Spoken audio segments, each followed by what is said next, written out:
शांति। आज मीठे मीठे बाबा की 7 मई 2025 साकार मुरली। आज मीठे मीठे बाबा कहते हैं, निश्चय ज्ञान योग से बैठता, साक्षात्कार से नहीं।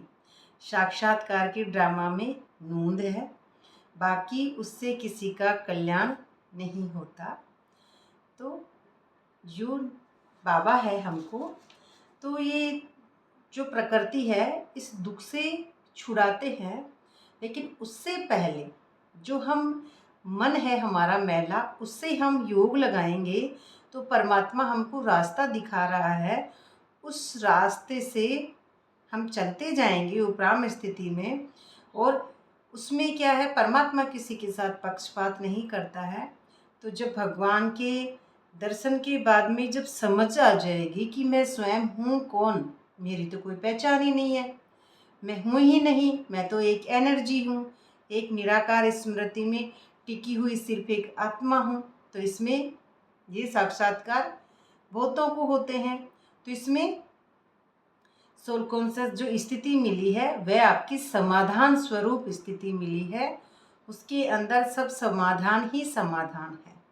तो ये साक्षात्कार जो है ये स्वयं को पहचानना है कि मैं कौन हूँ, यहाँ पे मेरा ये क्या पहचान है। तो मेरा यहाँ पे कुछ भी नहीं है। मैं एक शून्य में जब आत्मा पहुँच जाती हूँ तो अपने ऊपर स्वयं रहम करती हूँ कि मैं कुछ नहीं हूँ। अब मेरे को मेरे ऊपर क्या रहम करना है, मैं हूँ ही नहीं जो मैं अपने आप को समझती थी। तो उसमें फिर दूसरों के प्रति सारा रहम आ जाता है। इसमें पहले खुद को भरना है, अपना आंतरिक धन जिसको हम दिव्य गुण कहते हैं परमात्मा के। प्रश्न में बाबा कहते हैं, बाप कौन सी ताकत नहीं दिखाते, लेकिन बाप के पास जादूगरी अवश्य है। उत्तर में मनुष्य समझते हैं भगवान तो ताकतमंद है, वह मरे हुए को भी जिंदा कर सकते हैं, परंतु बाबा कहते यह ताकत मैं नहीं दिखाता। बाकी कोई नोदा भक्ति करते हैं तो उन्हें साक्षात्कार करा देता हूँ। यह भी ड्रामा में नूंद है कि परमात्मा को हम किस तरह से, जैसे भक्ति में कैसे याद करते हैं। तो भक्ति वाले को जो माता जी है या फिर कोई कृष्ण भक्त है तो फिर वो सपने में दिख जाते हैं, तो वो एक अलग बात है। जो जैसा बुद्धि में धारण किया वैसा ही हो जाता है। तो साक्षात्कार कराने की जादूगरी बाप के पास है। बाबा ने ये भी कहा कि बाबा के पास है, इसलिए कई बच्चों को घर बैठे भी ब्रह्मा व श्री कृष्ण का साक्षात्कार हो जाता है। कि बच्चे, लेकिन जब तक बाबा का, बच्चों का और बाबा का पाठ मिला हुआ ही है, साक्षात्कार में जिसकी नूंद है उसको होता है। ये भी ड्रामा है, ये भी बाबा बोल रहे हैं कि ये भी ड्रामा में नूंद है। और ये जो दाग हैं, जो डायमंड हमको बनाना है, अपनी सतो प्रधान हाईएस्ट स्थिति पर पहुंचना है। आत्मा बनी बनाई है डायमंड, लेकिन वहाँ पे हमको बुद्धि से वहाँ पे अपना एक बार टचिंग जो होगा तो वो बुद्धि को सतो प्रधानता पे पहुँचाना, दाग उतारने हैं हमको। तो ये डायमंड बनाते जाएंगे। उसमें जैसे ये होता है ना कि स्वर्णिम दुनिया, तो स्वर्णिम दुनिया में सोने के सिक्के या ऐसे, तो ये बुद्धि में ही जब एक स्वर्णिम दुनिया आ जाती है तो उसमें सिक्के की कोई बात नहीं रहती है। देखा जाए तो स्थूल धन की उसमें कोई बात नहीं है। ये तो बाबा हमको समझाने के लिए इस तरह से समझाते हैं। तो ये जिसे कहते हैं कि गंगा सागर एक बार होता है ना तीर्थ, और ये गंगा सागर का बात बताओ, तीर्थ बार बार जो है, तो ये बाबा की जो हमारी जो अवस्था है तो सोल कॉन्शियस वाली, उसमें टिकाने वाली, तो एक बार चाहे आप कितने भी तीर्थ ना ले, लेकिन एक बार जिसको कहते हैं कि एक बार परमात्मा का सत्य का जिसको दर्शन हो जाए, परमानंद का, उसके लिए वह अवस्था एक परम अवस्था, साइलेंस वाली अवस्था है, जिसको कहते हैं, जिसमें भक्ति में ये गंगा सागर और पतित जहाँ पे जाते हैं अपना मैल उतारने भक्ति में। गीत है आज का, कौन आया मेरे मन के द्वार। तो मन के द्वार जब नीचे स्थिति में मन से परमात्मा को याद करेंगे तभी द्वार खुलते जाएंगे। द्वार खुलेंगे तभी जैसे निराकार सत्य स्वरूप में आत्मा टिकेगी परम अवस्था में। तो ये जब तक ये द्वार नहीं खुलेंगे मन के, ये मन के जो द्वार हैं, जो मैले हैं, ये मन के द्वार के जब परत उतर जाएगी मन की, और ये बुद्धि की और ये आसुरी संस्कारों की जब परत उतर जाएगी, तब उस अवस्था में मैं कौन मेरा कौन सब खत्म हो जाएगा। उसी अवस्थाओं में द्वार में हमारे स्वर्ग की रचना होती है, निराकार स्मृति में जब टिकते हैं। और एक जैसे जगत अम्बा भी यहाँ पे बोला है कि काली का ऐसा रूप तो नहीं, तो ये काली का रूप ऐसा नहीं है जो दिखाते हैं।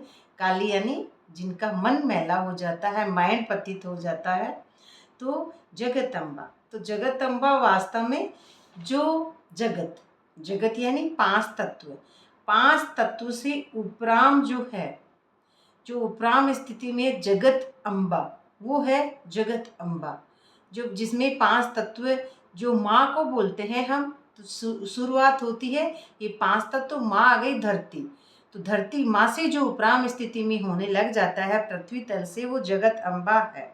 तो इसमें काली का ऐसा रूप तो नहीं। तो काली कौन है? ये कैरेक्टर, ये शरीर का भान, हमारा अंदर का जो मन तमो है वह काला है। तो इसमें कई बातें हैं वैसे शॉर्ट में। और एक ये कहते हैं कि इन आँखों से नहीं देख सकते, क्योंकि वो निराकार परमात्मा है, उसके लिए दिव्य बुद्धि चाहिए, तो इन आँखों से नहीं देख सकते। और ये भी कह रहे हैं बाबा आज कि भक्ति किसी को हम कह के नहीं छुड़ा सकते। और ये भी बोला है कि ब्राह्मण या टीचर्स हैं उनसे पूछो। तो ब्राह्मण या टीचर्स बाबा किनको कहते हैं? बाबा टीचर्स और ब्राह्मण या उनको कहते हैं जो आत्मिक स्मृति में अनुभव में हैं, रोल से परे सोल की अवस्था में है, पांच तत्व के पुतले के भान में नहीं है, अहंकार रहित है, अहंकार रहित है, जिनमें किसी भी वश कामनाएं नहीं है। तो वो हद की जिनकी इच्छा नहीं है उनको बाबा ब्राह्मणिया कहते हैं। रोल से, कैरेक्टर से, देह भान से मुक्त हो, ऐसी ब्राह्मणिया टीचर्स से पूछो, ये बाबा का कहना है। लेकिन हम बॉडी कॉन्सेंस में भी ये समझते हैं कि ये ब्राह्मणी है। ब्राह्मणी कभी बॉडी वाली यानी देह के आकर्षण में जिनकी बुद्धि है, पांच तत्वों में, किसी भौतिक सुविधाओं में, या किसी ईर्ष्या द्वेष नफरत, या किसी राग द्वेष छल कपट, ये ब्राह्मणी बाबा का कहने का मतलब नहीं है। बाबा का कहने का मतलब है जो निराकार स्मृति में जो ब्राह्मणी टिकी हुई है उसको बाबा ब्राह्मणी कहते हैं। और ब्रह्मांड, जो ब्रह्मांड भी, ये जो बाबा शब्द आता है, मालिक बने हो तुम ब्रह्मांड के, तो ब्रह्म तत्व से उपराम स्थिति जिनकी हो जाती है, उपराम अवस्था, उनको कहते हैं कि ब्रह्म तत्व से ब्रह्मांड का भी मालिक बनाते हैं ऐसे बच्चों को। और कर्म, अकर्म और विकर्म, इन तीनों को जैसे कभी अलग से इसके बारे में समझाएंगे। और ये भी कहते हैं बाबा कि नई दुनिया में आते हैं तो तुम भी पुरानी दुनिया को लात मारकर जाते हैं। तो इसमें जब कोई भी मनुष्य अपना शरीर छोड़ता है तो उसके पैर पीछे करके, मुख आगे करके उसको ऐसे निकालते हैं, माना कि लात मारना, माना हमारे अहंकार के जब तक लात नहीं मरती है, जब तक हमारा अहंकार ख़त्म नहीं होता है, तब तक हम उस देह में, उस कैरेक्टर में रहते हैं। स्वर्ग में जाने से ऐसा नहीं है कि मुंह सीधा कर लिया या बोल दिया कि मैं स्वर्ग में चली जाऊंगी, ऐसे नहीं जाएंगे।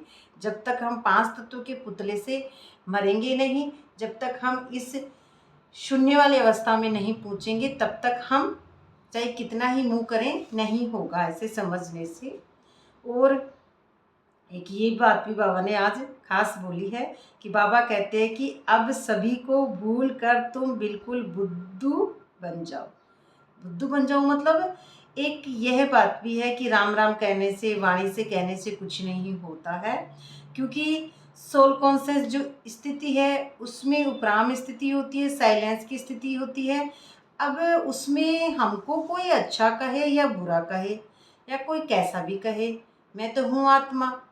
अब अगला मेरे को कुछ कह रहा है, मेरे तो बुरा लग रहा है, तो ये एक चैतन्य एनर्जी अभी उपराम स्थिति में नहीं आई है, उसको बुरा लगता है देखा जाए तो।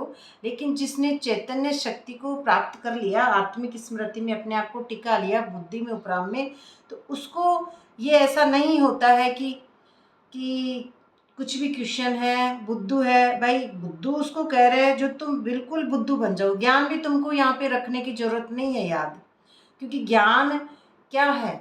ज्ञान अपने आप को 5 तत्वों से छुड़ाना ही ज्ञान है। जब तक अपने आप को कर्मेंद्रियों के वश हम रख रहे हैं तो हम अभी ज्ञानी नहीं हैं। कर्मेंद्रियों से छूट गए तो आपने योग किया, तभी आप छूटे हैं। तो आप कर्मेंद्रियों से छूट गए, अब आप अंदर के साइलेंस में चले जाते हैं। साइलेंस